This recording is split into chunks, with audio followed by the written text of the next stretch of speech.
A República de Platão, parte 3. Sócrates, que assim seja, compreendo. Não estamos considerando apenas uma cidade em formação, mas também uma cidade repleta de luxo. Talvez o processo não seja mau. De fato, é possível que um tal exame nos mostre como a justiça e a injustiça se originam nas cidades. Contudo, creio que a verdadeira cidade deva ser a que descrevi como sã. Agora, se quiserdes, examinaremos uma cidade tomada de excitação. Nada impede que o façamos. Parece que muitos não se satisfarão com esse padrão de vida simples e com esse regime.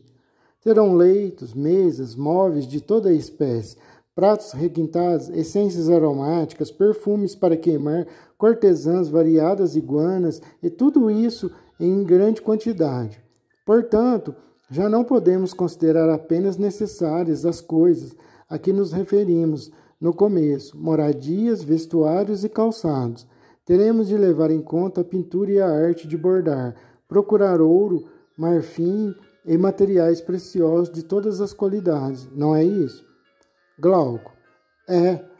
Sócrates. Sendo assim, precisamos aumentar a cidade, pois aquela que consideramos sã já não é suficiente, e enchê-la de uma multidão de pessoas que não estão nas cidades por necessidade, como os caçadores de toda a espécie e os imitadores, a turba dos que imitam as formas e as cores, e a turba dos que cultivam a música, os poetas com seu cortejo de cantores ambulantes, atores dançarinos, empresários de teatro, fabricantes de artigos de todo tipo e especialmente de adornos femininos. Precisamos também de aumentar o número dos servidores, ou achas que não teremos necessidade de pedagogos, amas, governantas, criadas de quarto, cabeleireiros e também cozinheiros e mestres de cozinheiros? E teremos necessidade também de porqueiros. Não existia nada disto na nossa primeira cidade, porque não havia necessidade, mas nesta será indispensável, e devemos acrescentar gado de toda a espécie para aqueles que desejarem comer carne, não te parece? Glauco, e por que não? Sócrates, mas levando este tipo de vida, teremos necessidade de muito mais médicos do que antes. Sócrates, e a pátria, que até então era de tamanho suficiente para alimentar os seus habitantes, tornar-se-á demasiado pequena e insuficiente. Que achas disto? Glauco, é verdade. Sócrates, então seremos obrigados a tomar as pastagens e lavouras dos nossos vizinhos? E eles não farão a mesma coisa em relação a nós, ultrapassando os limites do necessário, se entregarem como nós a uma insaciável cupidez? Glauco, é bem provável, Sócrates. Sócrates, iremos então à guerra ou faremos outra coisa? Glauco, iremos à guerra. Sócrates, ainda não chegou o momento de dizer se a guerra acarreta bons ou maus resultados. Notemos apenas que descobrimos a origem da guerra, nessa paixão que é, no mais alto grau, geradora desse flagelo tão funesto para o indivíduo e a sociedade. Glauco, exatamente. Sócrates, então, meu amigo, a cidade precisa aumentar ainda mais, e não em pouca coisa, pois reclamará todo um exército que possa entrar em campanha para defender todos os bens a que nos referimos e fazer frente aos invasores. Glauco, mas como? Os cidadãos não podem fazer isso? Sócrates, não, se tu e todos nós concordarmos com o princípio, quando fundarmos a cidade, de que é impossível a um único homem exercer satisfatoriamente vários ofícios. Glauco, tem razão. Sócrates, e não achas que o ofício de guerreiro depende de uma técnica? Glauco, sim, com certeza. Sócrates, tu crês que se deve dar mais atenção à arte do calçado do que à arte da guerra? Glauco, de forma alguma. Sócrates, mas nós negamos ao sapateiro o direito de exercer ao mesmo tempo o ofício de lavrador, tecelão ou pedreiro.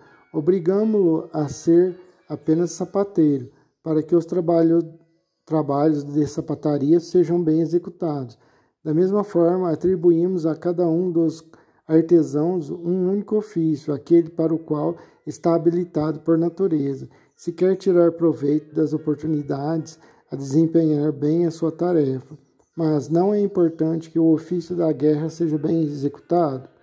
Ou é fácil que um lavrador, um sapateiro ou qualquer outro artesão possa ao mesmo tempo ser guerreiro, quando não se pode ser bom jogador de gamão ou de dados, se não praticarem estes jogos desde a infância e não apenas nas horas livres? Bastará prover-se de um escudo ou de qualquer outra arma para se tornar de um dia para o outro bom guerreiro, ao passo que os instrumentos das outras artes, tomados nas mãos, nunca darão origem a um artesão nem a um atleta e serão inúteis a quem não tiver adquirido o seu conhecimento e não tiver treinado suficientemente? Glauco, se assim fosse, os instrumentos teriam um enorme valor. Sócrates, portanto, quanto mais importante é a função de guardião do Estado, mais tempo livre exige e também mais arte e aplicação. Glauco, acredito que sim. Sócrates, e não são necessárias habilidades naturais para exercer esta profissão? Glauco, claro que sim. Sócrates, logo parece que a nossa tarefa consistirá em escolher, se formos capazes, que são habilidosos por natureza a defender a cidade. Glauco, com certeza, será essa a nossa tarefa. Sócrates, mas é uma tarefa bastante difícil, no entanto. Não devemos perder a coragem, pelo menos enquanto tivermos força. Glauco, é verdade, não devemos perder a coragem. Sócrates, muito bem. Pensas que o caráter de um cachorro de boa raça difere no que concerne à guarda do de um jovem e valoroso guerreiro? Glauco, que estás querendo dizer com isso? Sócrates, que tanto um quanto o outro precisam de ter um sentido apurado para descobrir o inimigo, velocidade para persegui-lo se quiser alcançá-lo. Glauco, certamente, muitas qualidades são exigidas. Sócrates, e também coragem para lutar bem. Glauco, com certeza. Sócrates, mas será corajoso aquele que não estiver enraivecido, seja cavalo, cachorro ou outro animal qualquer? Já percebeste que a cólera é algo indomável e que o espírito que a possui não pode temer nem ceder em uma guerra? Falo sobre a guerra. Glauco, sim, percebi. Sócrates, são estas, pois, as qualidades que deve ter o guardião no que concerne ao corpo? Glauco, sim. Sócrates, e no que concerne ao espírito, deve ser de temperamento irascível? Glauco, sim, também. Sócrates, mas então, Glauco, não serão ferozes uns com os outros e com o restante dos cidadãos que tiverem os mesmos temperamentos? Glauco, por Zeus, só poderá ser dessa maneira. Sócrates, entretanto, é preciso sejam mansos com os seus e rudes com os inimigos na guerra, caso contrário não esperarão que os outros destruam a cidade, eles mesmos as destruirão. Glauco, e o que receio? Sócrates, que fazer então? Onde encontraremos um temperamento ao mesmo tempo manso e irascível? Pois um temperamento manso é o oposto de um temperamento irascível. Glauco, é o que parece. Sócrates, contudo, se faltar uma dessas qualidades, não teremos um bom guardião. Tê-las a ambas é impossível, de onde se conclui que um bom guerreiro não se encontra em parte alguma. Glauco, receio que estás com a razão. Hesitei por alguns segundos, refletindo no que acabávamos de dizer, e depois continuei. Sócrates, bem que merecemos estar em embaraço, meu amigo, por termos abandonado a comparação que havíamos proposto. Glauco, que quereis dizer? Sócrates, não afirmamos que existem naturezas que julgávamos impossíveis e que reúnem estas qualidades contrárias? Glauco, onde? Sócrates, podemos percebê-las em diversos animais, mas principalmente naquele que comparávamos ao guardião. Sem dúvida, tu sabes que os cães de boa raça são, por natureza, tão mansos quanto possível para as pessoas da casa e para os que eles conhecem, mas o contrário para aqueles que não conhecem. Glauco, claro que eu sei. Sócrates, logo a coisa é perfeitamente possível, e não iremos ao arrepio da natureza se procurarmos um guardião com este temperamento. Glauco, penso que não. Sócrates, então, não julgas que ainda falta uma qualidade ao nosso futuro guarda? Além do temperamento irascível, deve ter também uma natureza filosófica? Glauco, como assim? Não estou entendendo. Sócrates, perceberá esta qualidade no cão, e ela é digna de admiração no animal. Glauco, que qualidade? Sócrates, que faz com que ele ladre para um desconhecido, embora não tenha sofrido nenhum mal, e agrade àquele que conhece, mesmo que não tenha recebido dele nenhum bem. Isto nunca te espantou? Glauco, nunca prestei muita atenção até agora, mas é evidente que o cão age dessa forma. Sócrates, e manifesta, sim, uma bonita e filosófica maneira de sentir. Glauco, como assim? Sócrates, pelo simples fato que conhece um e não conhece o outro, sabe distinguir um rosto de um rosto inimigo, de um rosto amigo. Ora, quem não desejaria saber distinguir pelo conhecimento e pela ignorância o amigo do estranho? Glauco, é impossível ser de outra maneira. Sócrates, mas a natureza ávida por aprender é o mesmo que natureza filosófica? Glauco, Sócrates, por conseguinte, não podemos admitir também que o homem, para ser manso com seus amigos e conhecidos, deve por natureza ser filósofo e ávido por aprender? Glauco, que seja. Sócrates, sendo assim, filósofo, irascível, ágil e forte, será aquele que destinamos a tornar-se um bom guardião da cidade. Glauco, perfeitamente. Sócrates, tal será então o caráter do nosso guerreiro. Mas como educá-lo e instruí-lo? O exame destas questões pode ajudar-nos a descobrir o objeto de todas as nossas pesquisas, isto é, como surgem a justiça e a injustiça numa cidade. Precisamos sabê-lo porque não queremos nem omitir um ponto e nem perdermos em divagações inúteis. Adimanto, eu penso que esse exame nos será útil para atingirmos o nosso objetivo. Abandoná-la, por muito longa que possa ser. Admanto, lógico que não. Sócrates, então, como se contássemos uma fábula para nos entreter, façamos com palavras a educação desses homens. Admanto, e o que precisamos fazer? Sócrates, mas que educação lhe proporcionaremos? Será possível encontrar uma melhor do que aquela que foi descoberta ao longo dos tempos? Ora, para o corpo temos a ginástica e para a alma a música. Admanto, certamente. Sócrates, não convém começarmos a sua educação pela música em lugar da ginástica? Admanto, sem dúvida. Sócrates, tu admites que os discursos fazem parte da música ou não? Admanto, admito. Sócrates, existem dois tipos de discurso, os verdadeiros e os falsos? Admanto, sim, existem. Sócrates, ambos entrarão na nossa educação ou começaremos pelos falsos? Admanto, não estou entendendo, Sócrates. Sócrates, nós não começamos contando fábulas às crianças. Geralmente são falsas, embora encerrem algumas verdades. Utilizamos essas fábulas para a educação das crianças antes de levá-las ao ginásio. Admanto, é verdade.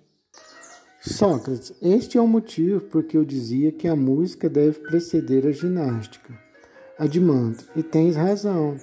Sócrates, e não sabes que o começo em todas as coisas é sempre o mais importante, maiormente para os jovens? Com efeito, é sobretudo nessa época que o modelamos e que eles recebem a marca que pretendemos imprimir-lhes. Adimanto, com certeza.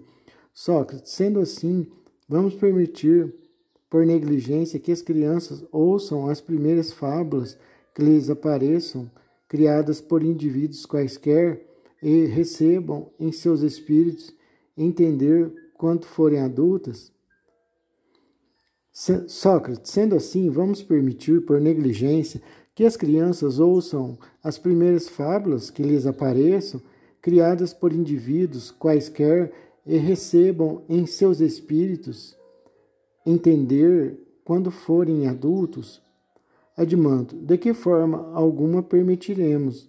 Sócrates, portanto, parece-me que precisamos começar por vigiar os criadores de fábulas, separar as suas composições boas das más.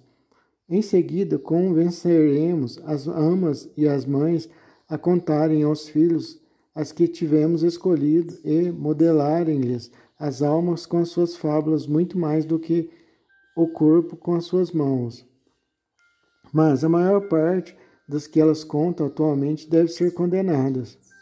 Adimanto, quais? Sócrates, julgaremos as pequenas pelas grandes, porquanto umas e outras devem ser calçadas nos mesmos moldes e produzir o mesmo efeito, concorda? Adimanto, concordo, mas não sei quais são essas grandes fábulas de que falas. Sócrates, são as de Hesíodo, Homero e de outros poetas. Eles compuseram fábulas mentirosas que foram e continuam sendo contadas aos homens. Adimanto, quais são essas fábulas e o que há nelas de condenável? Sócrates, o que antes e acima de tudo deve ser condenado moralmente quando a mentira não possui beleza. Adimanto, e quando não possui? Sócrates, quando os deuses e os heróis são mal representados, como um pintor que pinta objetos sem nenhuma semelhança com os que pretendia representar. Adimanto, e com razão que se condenem tais coisas, mas como dizemos isso e a que estamos nos referindo? Sócrates, em primeiro lugar, aquele que criou a maior das mentiras a respeito dos maiores dos seres, criou-a sem beleza. Quando dizes que Urano fez o que relata Hesíodo, e como Cronos se vingou, mesmo que o comportamento de Cronos e a maneira como foi tratado pelo filho fossem verdadeiros, penso que não deviam ser narrados com tanta leviandade a seres desprovidos de razão e às crianças, mas que seria preferível enterrá-los no silêncio. Se é necessário falar nisso, deve fazê-lo sem segredo, diante do menor número possível de ouvintes, depois de ter imolado, não um porco, mas uma vítima grande e difícil de conseguir, para que haja muito poucos iniciados. Adimanto, de fato, essas histórias são abomináveis, Sócrates, e não devem ser contadas na nossa cidade.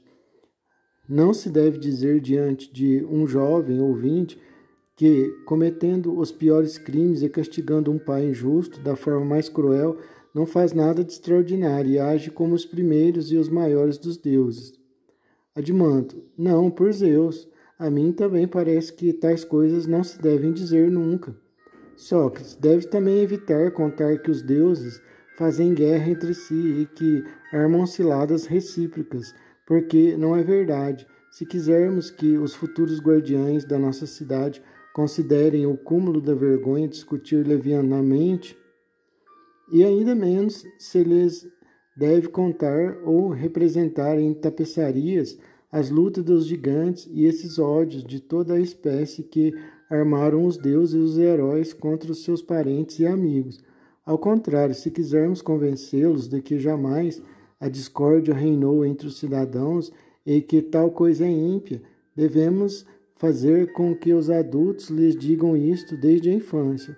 Cumpre ainda cuidar para que poetas componham para eles fábulas que tendam para o mesmo objetivo, que jamais se lhes conte a história. A criança não pode diferenciar uma alegoria do que não é, e as opiniões que recebe nessa idade tornam-se indeléveis e inabaláveis, e devido a isso que se deve fazer todo o possível para que as primeiras fábulas que elas ouvem sejam as mais belas e as mais adequadas a ensinar-lhes a virtude.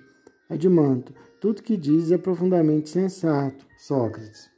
Porém, se alguém nos indagasse o que entendemos por isso e que fábulas são essas, que responderíamos: Sócrates, mas Adimanto, nem tu nem eu somos poetas, mas fundadores de cidade. Compete aos fundadores conhecer os modelos que devem seguir os poetas nas suas histórias e proibir que se afastem deles. Mas não lhes compete criar fábulas. Adimanto, está bem, Sócrates, mas ainda assim gostaria de saber quais são os modelos que se devem seguir nas histórias que se referem aos deuses. Sócrates, vou dizer-te, deve-se apresentar Deus sempre tal como é, quer seja representado na epopeia, na poesia lírica ou na tragédia. Adimanto, perfeitamente de acordo. Sócrates, não é certo que Deus é essencialmente bom e não é assim que deve fazer dele? Adimanto, sem dúvida. Sócrates, mas nada do que é bom pode ser prejudicial, não é mesmo? Adimanto, é o que penso. Sócrates, pode prejudicar aquilo que em si não é prejudicial? Adimanto, de modo algum. Sócrates, pode falar mal aquilo que não prejudica? Adimanto, também não. Sócrates, pode fazer mal aquilo que não prejudica? Adimanto, também não. Sócrates, e o que não faz mal pode ser causa de algum mal? Adimanto, impossível. Sócrates, e aquilo que é bom é benéfico? O bem é benéfico? Adimanto, sim. Sócrates, e por conseguinte, é a causa do êxito? Adimanto, é. Sócrates, então, o bem não é a causa de todas as coisas, é a causa do que é bom e não do que é mal. Adimanto, certamente. Sócrates, assim Deus, dado que é bom, não é causa de tudo, como se pretende vulgarmente. É causa apenas de uma pequena parte do que acontece aos homens, e não é da maior, já que os nossos bens são muito menos numerosos do que os nossos males, e só devem ser atribuídos a ele, enquanto para os nossos males deve-se procurar outra causa, mas não Deus. Adimanto, nada mais é certo, penso eu. Sócrates, é impossível, portanto, admitir de Homero. Sócrates, é impossível, portanto, admitir de Homero ou de qualquer outro poeta erros acerca de Deus, tão absurdos como estes. 2 tonéis se encontram no palácio de Zeus, um repleto de fados felizes e outro infelizes, e aquele a quem Zeus concede dos dois ora experimenta do mal, ora do bem. Mas o que só recebe do segundo, sem mistura, a devoradora fome persegue-o sobre a terra divina. E ainda que Zeus é para nós dispensador, tanto dos bens como dos males. E se algum poeta nos disser a respeito da violação dos juramentos e dos tratados de que Pândaro se tornou culpado, que foi cometida por instigação de Atena e de Zeus, não o aprovaremos, assim como não aprovaremos aquele que tomou Artemis e Zeus responsáveis pela querela e julgamento das deusas. Da mesma forma, não permitiremos que ouçam os versos de Ésquilo, onde se diz que Deus engendra o crime entre os mortais, quando quer arruinar inteiramente uma casa. Se alguém compõe um poema a respeito das desgraças de Níobe, dos Pelópidas, dos troianos ou acerca de qualquer outro tema semelhante, não deve dizer que tais desgraças são obra de Deus, ou, se eu disser, deverá justificá-lo mais ou menos como nós agora tentamos fazer. Deve declarar que, com isto, Deus só fez o que era justo e bom, e que aqueles a quem castigou tiraram proveito daí. Mas nós não devemos dar ao poeta a livre liberdade de afirmar que os homens punidos foram infelizes e que Deus foi o autor dos seus males. Nota: menção a Pendarícia entre as 3 deusas, Hera, Atena e Afrodite, e ao enluiamento de pares a respeito. Tratava-se de saber qual das três deusas era mais bela. O prêmio, um pomo de ouro, foi atribuído a Afrodite, o que provocou que as deusas derrotadas planejassem a perdição dos troianos, consumada por intermédio do rapto de Helena por Pária. Ao contrário, se ele disser que os maus precisavam de castigo, sendo infelizes, e que Deus lhes fez bem castigando-os, devemos deixá-lo livre. Portanto, se disserem que Deus é bom, é a causa das desgraças de alguém, combateremos tais palavras com todas as nossas forças e não permitiremos que sejam proferidas ou ouvidas pelos jovens ou pelos velhos, em verso ou em prosa, numa cidade que deve ter boas leis, porque seria pecaminoso, abusivo e absurdo. Adimando, tal regra me agrada. Sócrates, assim, esta é a primeira regra e o primeiro modelo a que devemos obedecer nos discursos e nas composições poéticas. Deus não é a causa de tudo, mas tão somente do bem. Adimando, isso basta. Sócrates, vejamos agora a segunda regra. Acreditas que Deus seja um mágico, capaz de assumir perfidamente formas variadas, ora de fato presente, e transformando a sua imagem numa infinidade de figuras diferentes, ora enganando-nos e mostrando de si mesmo apenas simulacros sem realidade? Não será antes um ser simples, de todo incapaz de deixar a que lhe é própria? Adimando, não sei o que responder-te, Sócrates. Sócrates, não concordas, ao menos, em que, se um ser deixa sua forma que lhe é própria, tal transformação deve forçosamente provir de si mesmo ou de outro ser? Adimando, sim, sem dúvida. Sócrates, pois bem, as coisas melhor construídas não são as menos sujeitas a ser alteradas e movidas por uma influência estranha. Pensa, por exemplo, nas alterações causadas no corpo pelo alimento, pela bebida, pela fadiga, ou na planta pelo calor do sol, pelo vento e por outros acidentes que tais. O indivíduo mais são e vigoroso não é ao menos atingido? Adimando, sim.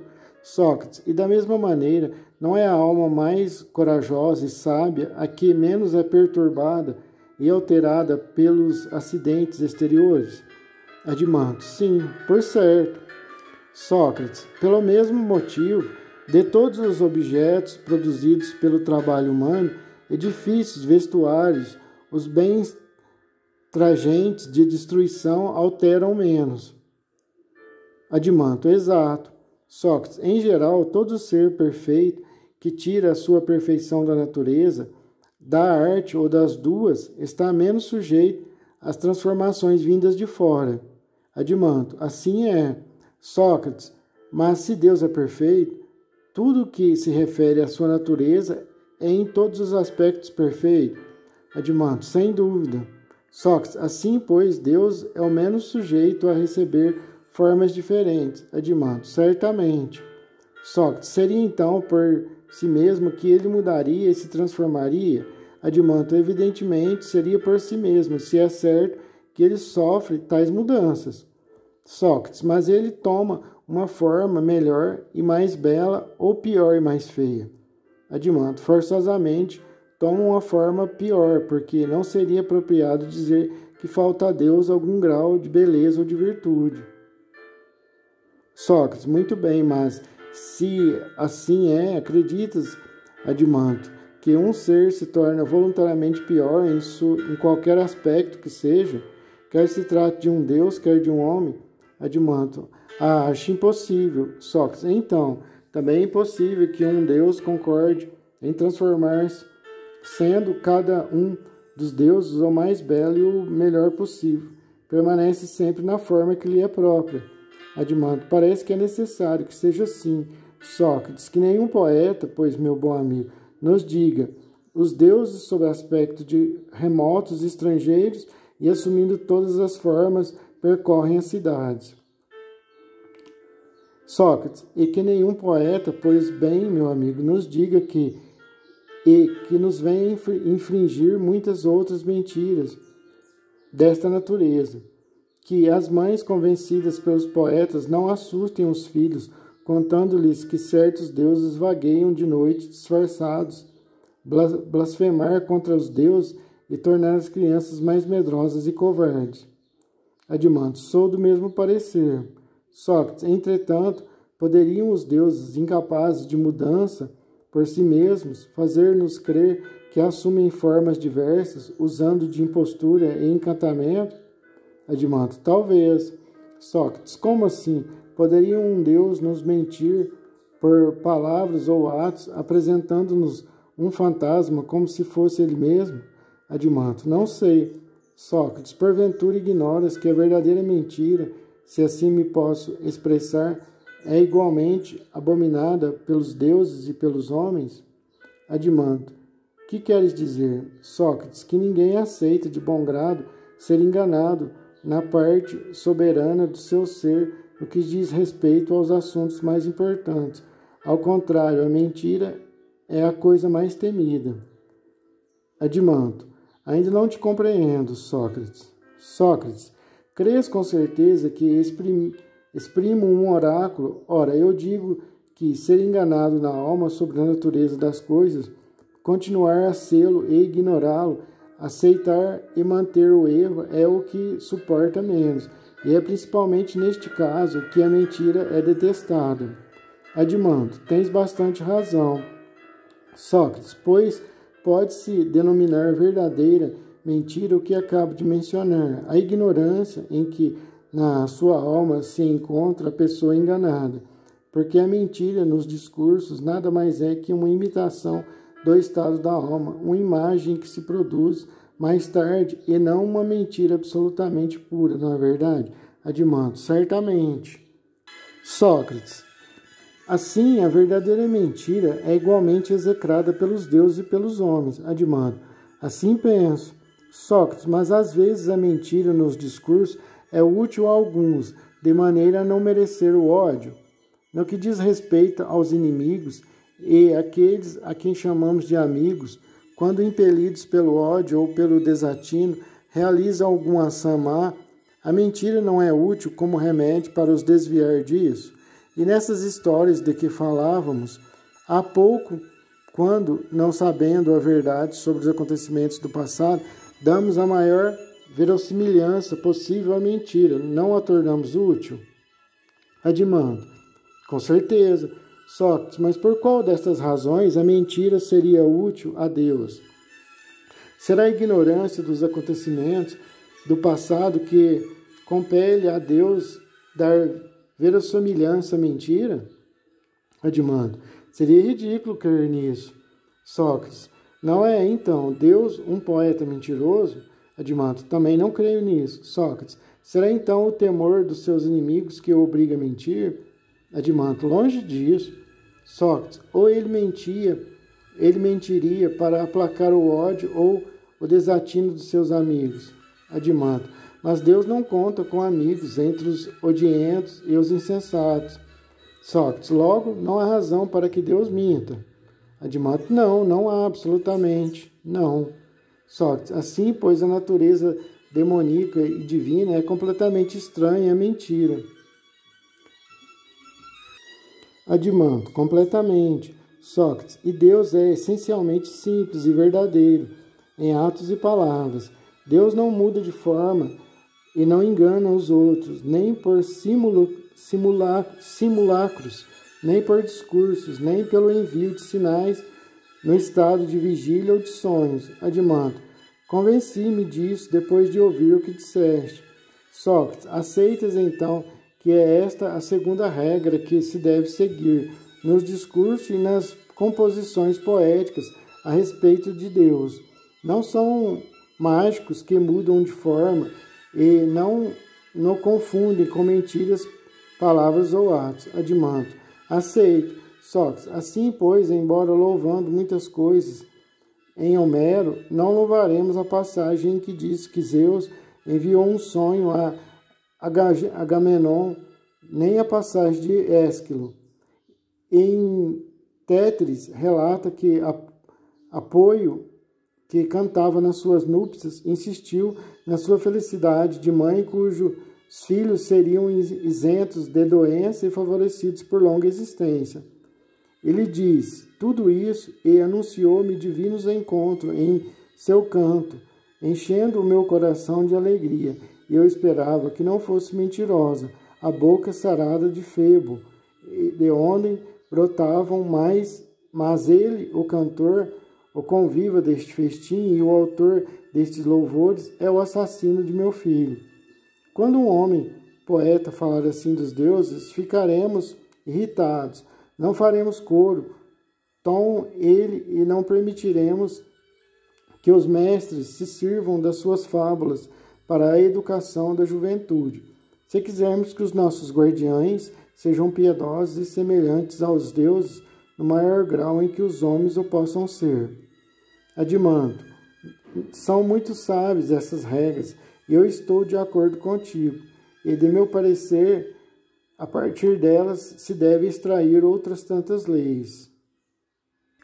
Sócrates, a propósito dos deuses, temos aqui aquilo que, em minha opinião, devem ouvir desde crianças, e aquilo que não devem, aqueles que haverão de honrar as divindades e os pais, e que haverão de ter em grande conta a amizade entre as pessoas. Adimando, e eu julgo correta a nossa opinião. Sócrates, e para que eles sejam corajosos, por acaso, não lhes devemos dizer palavra que façam, que receiem o menos possível a morte. Ou crês que nunca será corajoso alguém que abrigue esse medo dentro de si? Adimando, não, por Zeus. Sócrates, crês, então, que aquele que acredita no Hades e em seus horrores não receia a morte e que em combate prefere ser derrotado a se tornar escravo? Adimando, de forma alguma. Sócrates, consequentemente, precisamos ser vigilantes também a respeito daqueles que contam essas histórias e pedir-lhes que não lancem calúnias contra o Hades, mas sim que o elogiem, pois suas histórias não são verdadeiras nem úteis àqueles que irão combater. Adimando, e o que devemos fazer? Sócrates, portanto devemos expurgar, iniciando com estes versos todas as asserções desse tipo. Antes queria ser servo da gleba, em casa de um homem pobre, que tivesse recursos, do que ser agora rei de quantos mortos pereceram. E deste, que aparecesse antes mortais e imortais, a pavorosa manada bolorenta que os deuses abominam. E mais, é então verdade que existe na mansão do Hades uma alma e uma imagem que não tem contudo espírito algum? Palavras iguais a estas e outras do mesmo tipo, pediremos licença a Homero e aos demais poetas para que não se ofendam se as eliminarmos. Não que a maioria não considere poéticas e suaves, porém, quanto mais poéticas, menos devem chegar aos ouvidos de crianças e de homens que devem ser livres e recear a escravidão bem mais que a morte. Adimando, estás com razão. Sócrates, devemos também rejeitar todos os nomes odiosos e medonhos a respeito destes lugares. E habitantes, espectros e outros da mesma espécie, que causam arrepios a quem os ouve. Talvez sejam úteis para outras finalidades, mas nós tememos que os nossos guardiões, por causa de tais arrepios, fiquem com febre e enfraquecidos além da conta. Adimando, e esse temor é legítimo.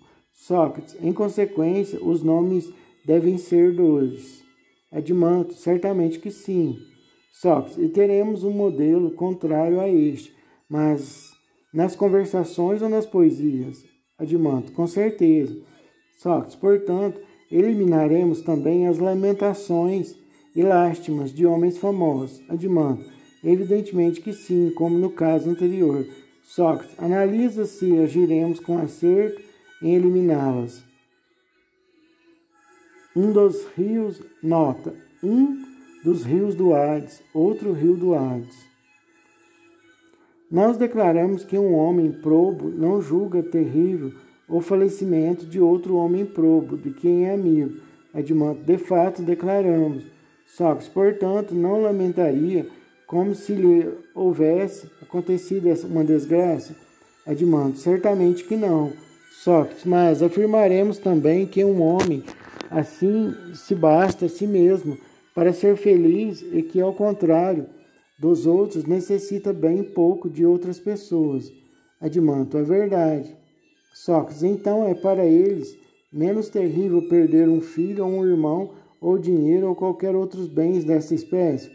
Adimante, sim, menos que qualquer outro. Sócrates, portanto, irá lamentar-se menos e suportará com mais serenidade uma dessas desventuras ao ser por ela atingido. Adimante, com muito mais, de fato.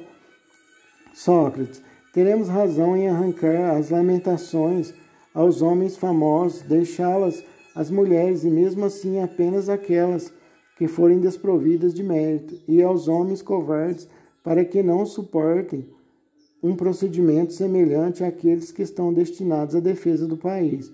Adimante, sim, teremos razão. Sócrates, então de novo pediremos a Homero e aos outros poetas que não apresentem Aquiles, que era filho de uma deusa, ora deitado de lado, ora de costas, ora de cabeça para baixo. Ou então a levantar-se agitado para vaguear ao longo da praia do pélago estéril, tampouco a erguer com ambas as mãos o pó calcinado e a espalhá-lo pela cabeça, nem a verter lágrimas e a lamentar-se tantas vezes e em tais termos como ele imaginou, nem Príamo, próximo dos deuses por nascimento, e suplicar, a rolar-se na imundície e a chamar cada um dos guerreiros pelo seu nome.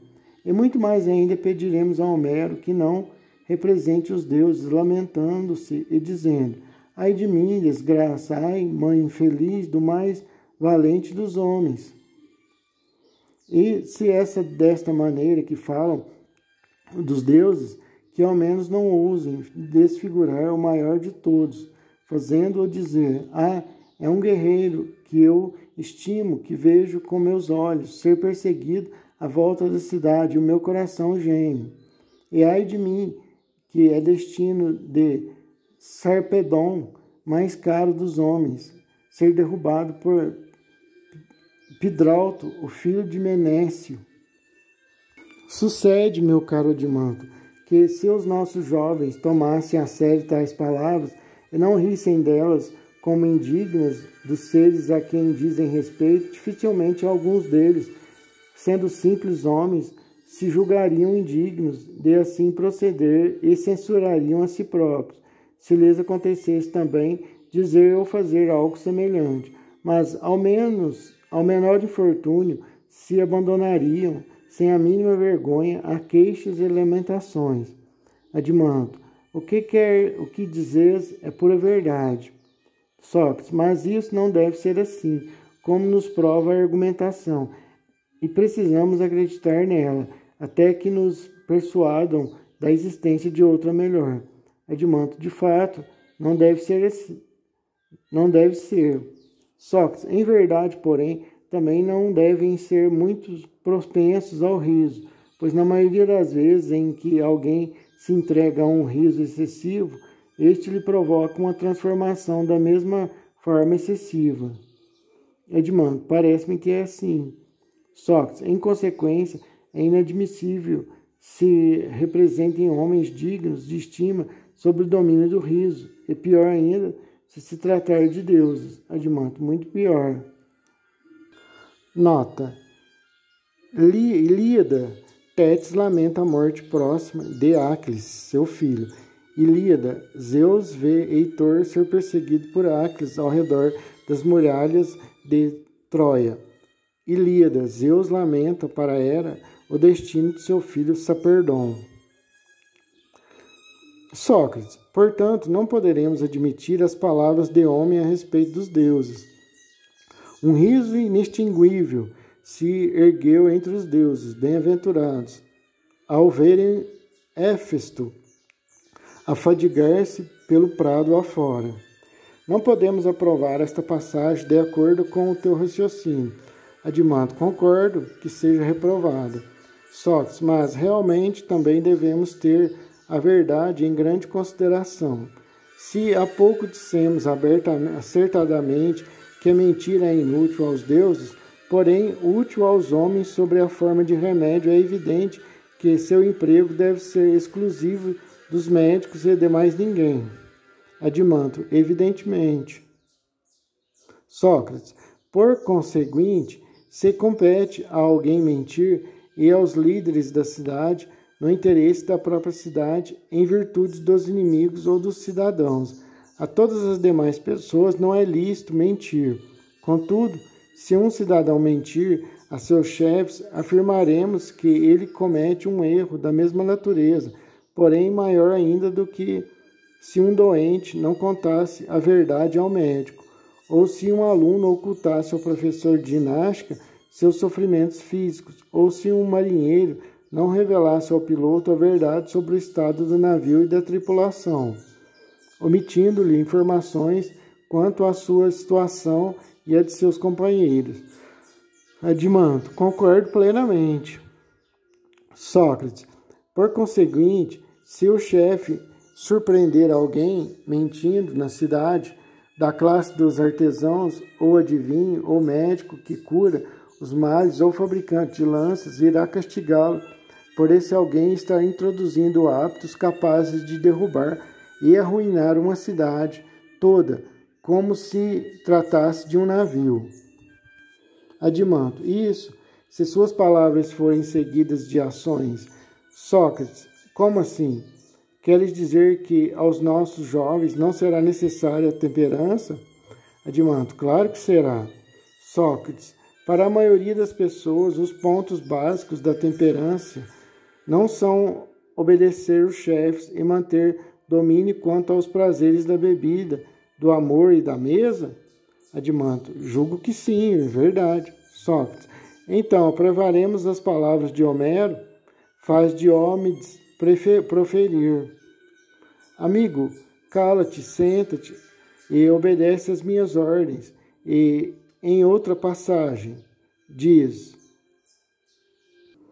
os aqueus avançaram, respirando com força, mostrando no silêncio temor pelos chefes.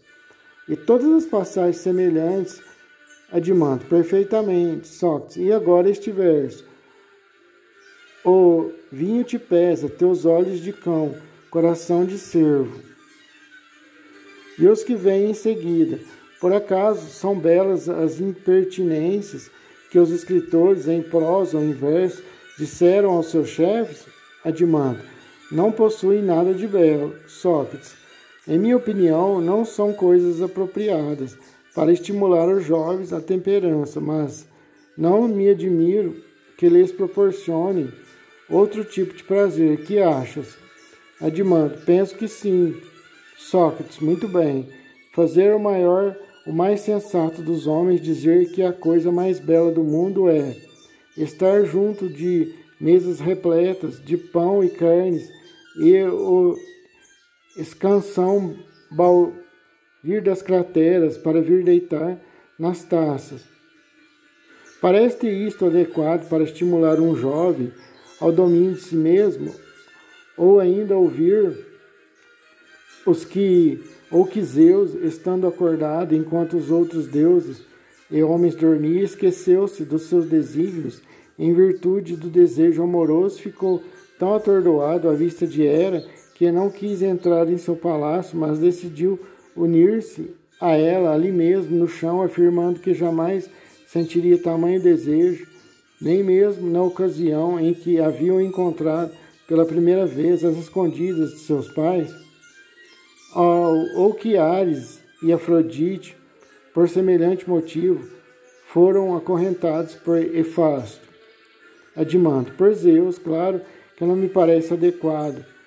Sócrates, porém, se trata de exemplos de firmeza, dados por homens ilustres diante de perigos, devem então ser ouvidos como quando, batendo no peito, censurou seu coração. Resiste, meu coração, que já sofreste bem pior. Adimanto, perfeitamente. Sócrates, também não se devem consentir que os guerreiros recebam presentes, tampouco tenham ambição. Adimanto, de forma alguma.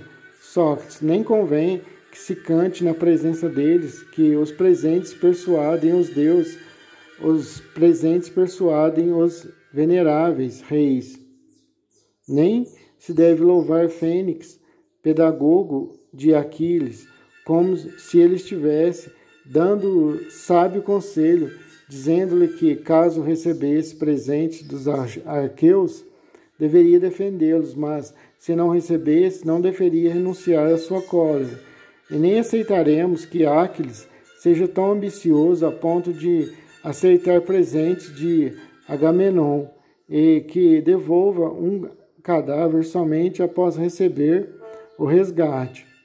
Adimanto, não é correto, de fato, louvar tais atitudes. Nota: Homero, Odisseia.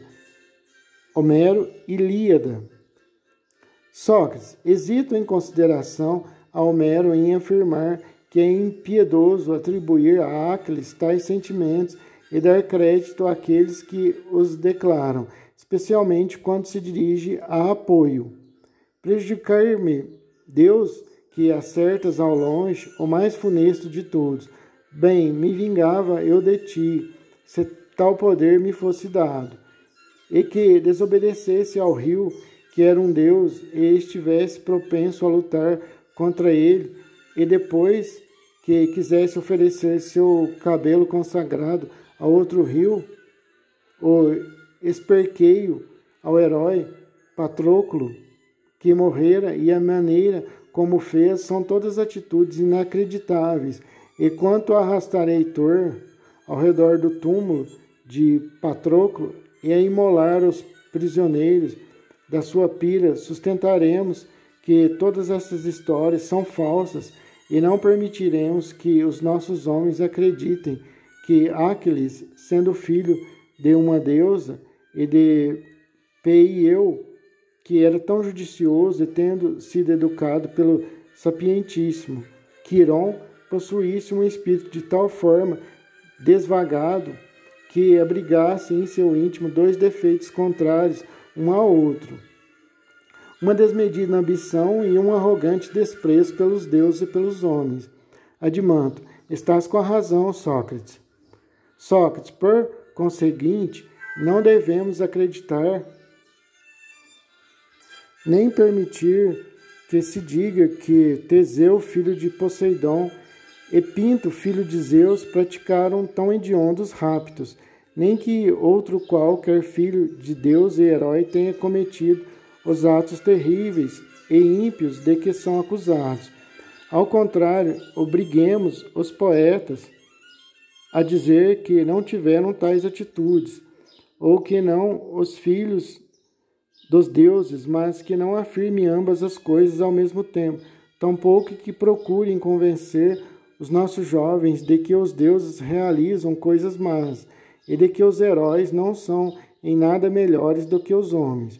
Conforme já dissemos, estas não passam de ideias ímpias e falsas, pois